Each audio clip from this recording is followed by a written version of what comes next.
Sara. Yes, ma'am. Maayong hapon po. I'm April from Davao City. And, makahilap po po. VP, most of our group today is nurses from Germany. We would just like to ask if we can apply maybe as a volunteer for a personal nurse for President Duterte. I can speak German, I can speak Dutch, I can speak English, and of course, Bisaya. Yes. I'll have to ask the lawyers, ma'am. Yes, please, VP. If that is something that can be done Yeah. within the rules of the detention center. And then I have both the residence, VP Sara. Resident po ako ng Holland, ng Netherlands, and resident din po ako ng Germany. sabi nung iba dito, ma'am, na illegal. Sana all daw.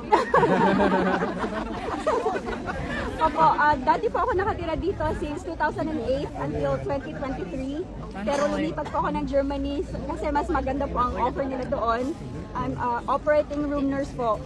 And I can guarantee... Pwede yan. Actually, hindi pa namin napag-usapan yan, ma'am. Ang napag-usapan kasi namin doon, paano yung what about ibigay mo Marunong din ako magluto ng taxi o BP.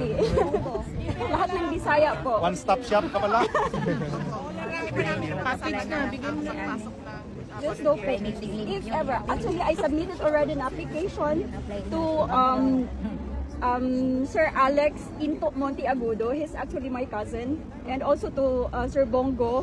Sa inyo, hindi ko po masubmit kasi hindi po kayo basta-basta ma-message sa page niyo po. Opo, wala po ako.